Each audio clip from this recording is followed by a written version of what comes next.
बिस्मिल्लाहिर्रहमानिर्रहीम। अस्सलाम वालेकुम स्टूडेंट्स, कैसे हैं आप सब लोग। अच्छा, तो हमारा पहला चैप्टर ख़त्म हो गया था। अभी हम लोगों ने सेकंड चैप्टर स्टार्ट करना है जिसका नाम है बायोलॉजिकल मेथड। इसमें सबसे पहले हम लोगों ने बायोलॉजिकल मेथड की डेफिनेशन करनी है कि उसको डिफ़ाइन कैसे करते हैं। बायोलॉजिकल मेथड क्या होता है? Scientific method in which biological problems are solved, जिसमें जो हमारी लाइफ के प्रॉब्लम्स हैं वो सॉल्व किए जाते हैं। साइंटिफिक मेथड होता है, उसको हम लोग बायोलॉजिकल मेथड कहते हैं। इसमें बायोलॉजिस्ट जो है वो स्टेप्स फॉलो करते हैं, ठीक है। स्टेप्स फॉलो करने के बाद एक कंक्लूजन निकालते हैं और इस तरह वो जो है प्रॉब्लम सॉल्व करते हैं। अब कहते हैं कि 500 साल जो है ना हेल्प किया है बायोलॉजिकल मेथड ने प्रॉब्लम सॉल्व करने में। 1590 में गैलीलियो ने एक एक्सपेरिमेंट किया था और फिर वो कह रहा है कि जो बायोलॉजिकल मेथड है उसकी कंट्रीब्यूशन होती है मेडिसिन में, बायोलॉजी में, इकोलॉजी में, टेक्नोलॉजी में। तो इसकी बहुत सारी कंट्रीब्यूशन है। उसके बाद आता है कि बायोलॉजी में क्या होता है, नई से नई चीज़ें जो हैं वो बनती रहती हैं, इवॉल्व होती रहती हैं चीज़ें, या फिर जो नई थ्योरीज़ हैं वो बनती रहती हैं, या जो ओल्ड थ्योरीज़ हैं, ओल्ड थ्योरीज़ मॉडिफाई होती रहती हैं, उनमें चेंजेस होती रहती हैं, और फिर जो ओल्ड है वो रिप्लेस हो जाती हैं विद द बेटर वंस। जो अच्छी होगी वो रिप्लेस कर देंगे उससे, ठीक है। अब वो क्या कहते हैं कि जो सबसे अच्छा होता है वही सर्वाइव कर सकता है, जो बेटर होता है। उसके बाद आगे है सॉल्विंग द बायोलॉजिकल प्रॉब्लम। अब कहता है कि बायोलॉजिकल प्रॉब्लम को सॉल्व कैसे करना है। अब इसमें मैंने आपको कहा था कि स्टेप्स फॉलो करते हैं बायोलॉजिस्ट। तो स्टेप्स कौन कौन से हैं, पहले हम बस उसके नाम देखेंगे फिर डिटेल में करेंगे। अब स्टेप्स हमारे पास है रिकॉग्निशन ऑफ बायोलॉजिकल प्रॉब्लम, पहले रिकॉग्नाइज करेंगे, देन ऑब्जर्वेशंस होंगी, फिर हाइपोथेसिस होगा, फिर डिडक्शन होगी, फिर उस पर एक्सपेरिमेंट्स किए जाएंगे, फिर रिज़ल्ट बनेगा एक, और रिज़ल्ट बनने के बाद वो रिज़ल्ट जो है उसको हम लोग पब्लिश करेंगे। सही हो गया। अब उसके बाद हमारे पास सबसे पहले हम लोगों ने ये डिटेल में सारे स्टेप्स पढ़ने हैं। तो हमने नाम पढ़ लिया है। तो पहला क्या था? रिकॉग्निशन है। पहला स्टेप हमारे पास रिकॉग्निशन था। रिकॉग्निशन क्या है कि पहले हम रिकॉग्नाइज करेंगे प्रॉब्लम है कौन सी। सही है, बायोलॉजिकल प्रॉब्लम है कौन सी, उसको रिकॉग्नाइज करेंगे। अब एक मेथड के थ्रू उसको रिकॉग्नाइज करेंगे। सबसे पहले हम लोगों ने देखना है कि बायोलॉजिकल प्रॉब्लम है क्या। सही है।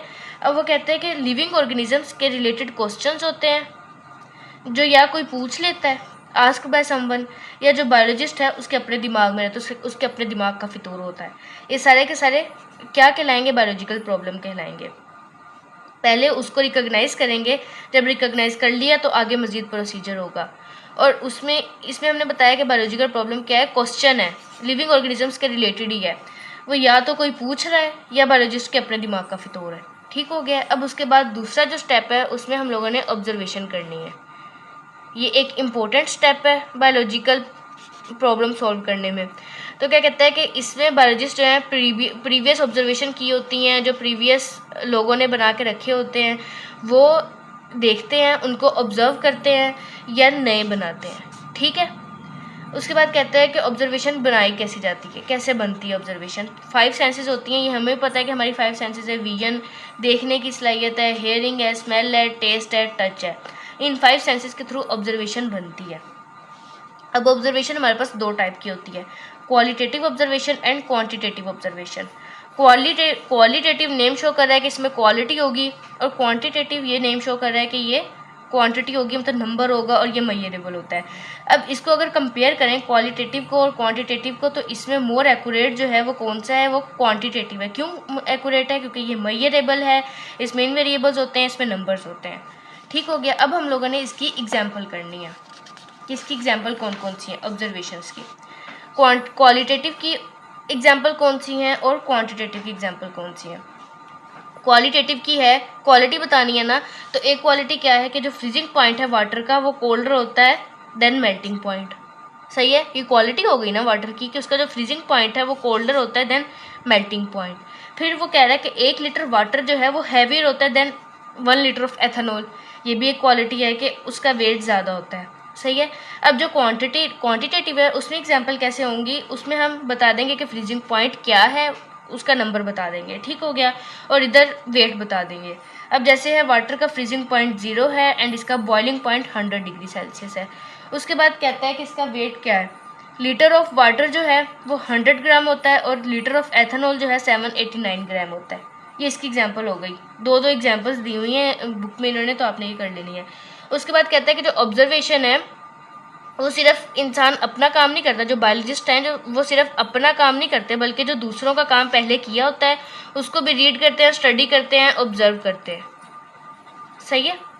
और कहते हैं कि एक साइंटिस्ट था डार्विन जिसने थ्योरी ऑफ एवोल्यूशन दी थी। अब इसने सिर्फ अपना जो उसका सफ़र था, जो उसका वॉयेज था, उसमें उसने सिर्फ अपना काम नहीं किया और नोट्स नहीं बनाए बल्कि उसने जो दूसरों का काम किया हुआ था उसको भी पढ़ा, उसको भी ऑब्जर्व किया और देन उसने क्या दिया, थ्योरी ऑफ एवोल्यूशन। सही है। आज के लिए इतना ही है। ठीक है, इजी है, कोई ज़्यादा मुश्किल नहीं है। बाकी स्टेप्स हम इंशाल्लाह कल करेंगे।